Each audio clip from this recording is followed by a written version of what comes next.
it's not to be missed. The Eleusinian mysteries have been demystified. The sacrifices, some of them human, that were made to those gods are regrettable but have been blotted out and forgotten. And Athenian imperialism is also a thing of the past. What remains is the fantastic beauty and the faith that built it. The question is how to keep what is of value of this sort in art and in our own emotions and in our finer feelings, the numinous, the transcendent, I'll go as far as the ecstatic, and to distinguish it precisely from superstition and the supernatural, which are designed to make us fearful and afraid and servile, and which sometimes succeed only too well. Thank you.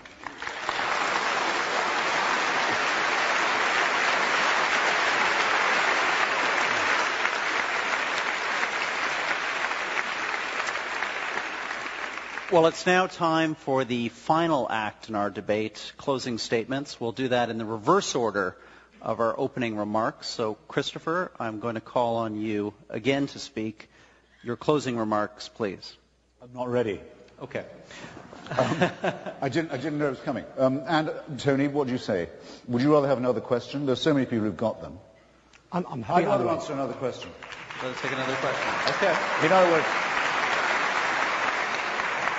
don't run away with the idea I'd run out of stuff, okay? Yes, I'd rather be provoked. Someone could do that. Sure. Well, let's do that. And I guess we'll give Christopher a pause here, a chance to drink and catch his breath. And Tony, go to you on this, the whole question of, which has been at the center of this debate, on the rigidity or flexibility of religious doctrine. Your church, the Catholic Church, has just made a reversal of sorts on its policy around the use of condoms, allowed explicitly and only for the prevention of HIV/AIDS infection. Is that a positive? Is that an expression of flexibility or a critique of the decades of rigidity before this reversal? Well, I welcome it. But, you know, I mean, I'm one of the, I think, billion lay Catholics. So I don't, and I think many Catholics have different views on a whole range of issues upon which there is teaching by the Church.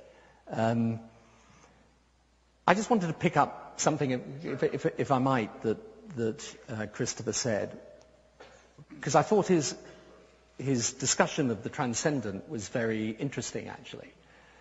I mean, for those of us of religious faith, we acknowledge and believe that there is a power higher and separate from human power. And in a way, what Christopher is saying is, well, I can't accept that, but I do accept there is something transcendent in the human experience, and something numinous, something even ecstatic. You see, for me, the belief in a higher power and the fact that we should be obedient to the will of that power, not simply our own will, I don't regard that as putting me in a position of servility, is not the word I would use.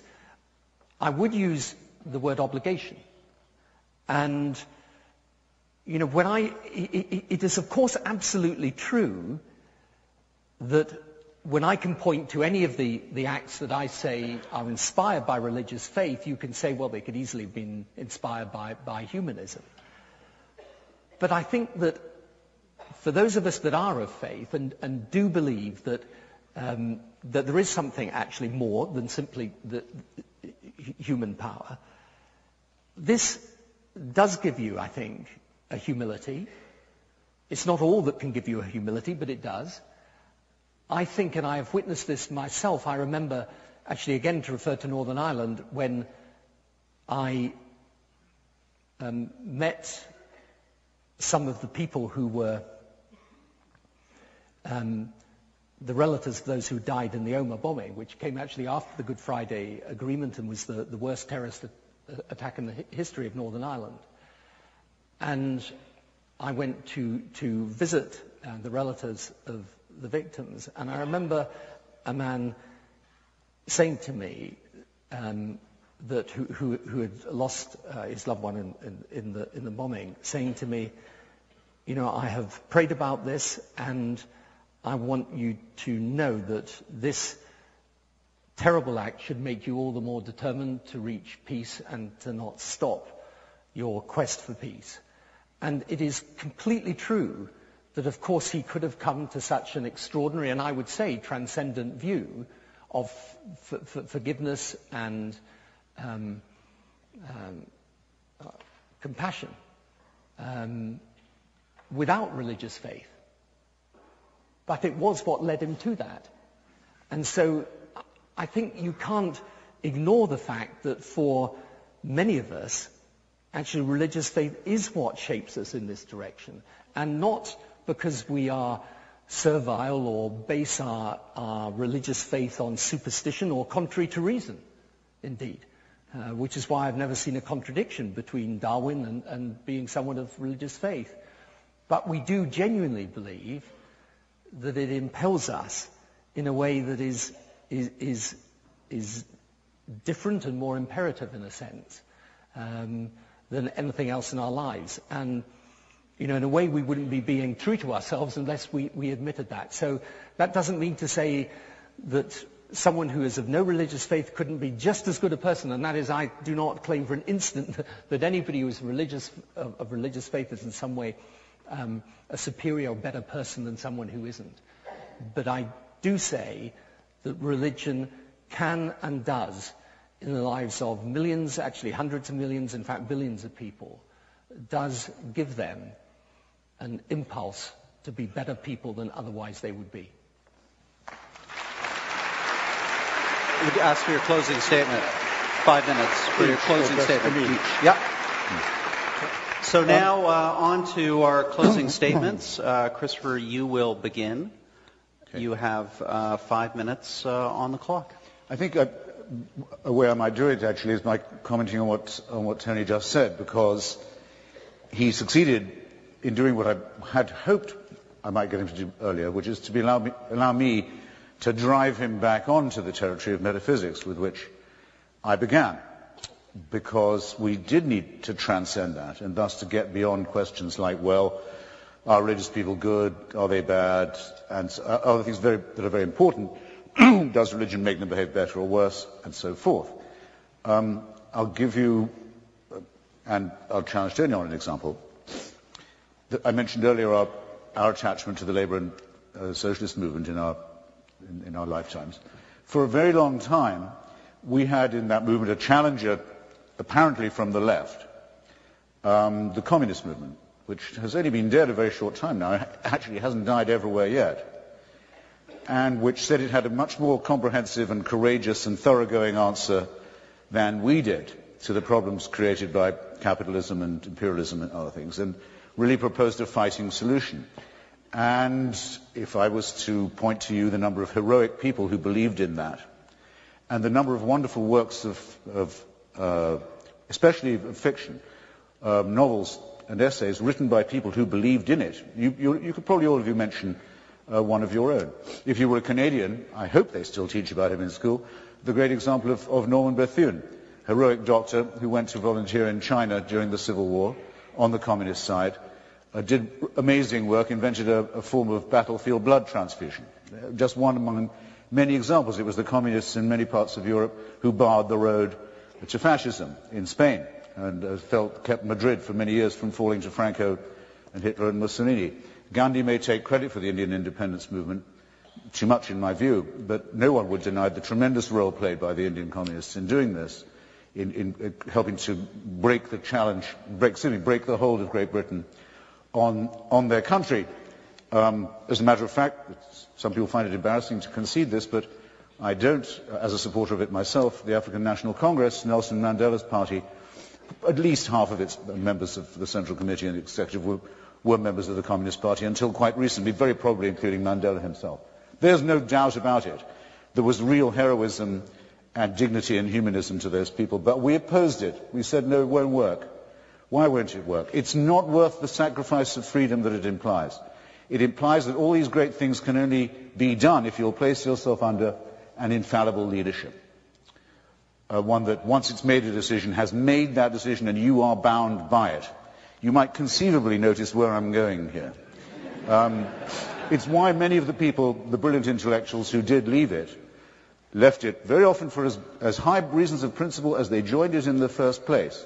And the names of their books are legion and legendary. The best known is called The God That Failed, precisely because it was an attempt at a bogus form, a surrogate of religion. But let no one say, and when the history comes to be written, no one will be able to say that it didn't represent some high points in human history. But I repeat, it wasn't worth it at the sacrifice of mental and intellectual and moral freedom. And that was the purpose of my original set of questions on the metaphysical side. Are you, consider yourselves, and consider this carefully, ladies and gentlemen, brothers, sisters, comrades, friends, are you yourselves willing, for the sake of certain elements of the numinous, perhaps for a great record of good works, as it's proposed by Tony, are you willing to say that you give your allegiance to an ultimate Redeemer? Because you're not really religious if you don't believe that there is a divine supervision involved. You don't have to believe it intervenes all the time. If you don't believe that, you're already halfway out the door. You don't need me. But are you willing to pay the price of a permanent supervisor? Are you willing to pay the price of believing in things that are supernatural? Miracles, afterlives, angels. Are you willing to admit, perhaps this most of all, are you willing to admit that human beings can be the interpreter of this divine figure? Because a religion means that you will have to follow someone who is your religious leader. You can't, try as you may, follow Jesus of Nazareth. It can't be done. You can try and do it, it can't be done. You'll have to follow his vicar on earth, Pope Benedict the 26th, as presently, his own claim, not mine. The apostolic succession, the vicar of Christ on earth. You have to say, this person has divine authority. I maintain that that and what goes with it is too much of a sacrifice of the mental and intellectual freedom that is essential to us to be tolerated. And you gain everything by repudiating that and standing up to your own full height. And you gain much more than you will by pretending that you're a member of a flock or in any other way any kind of sheep. Thank you.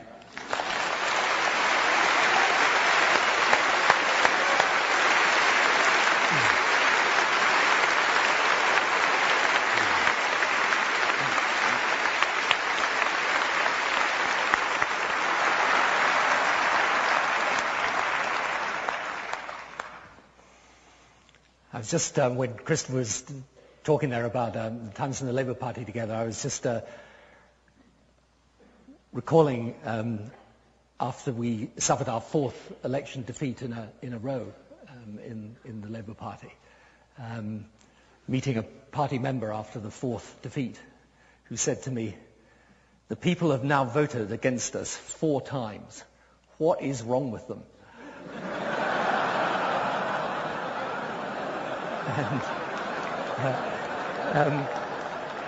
And you know, I would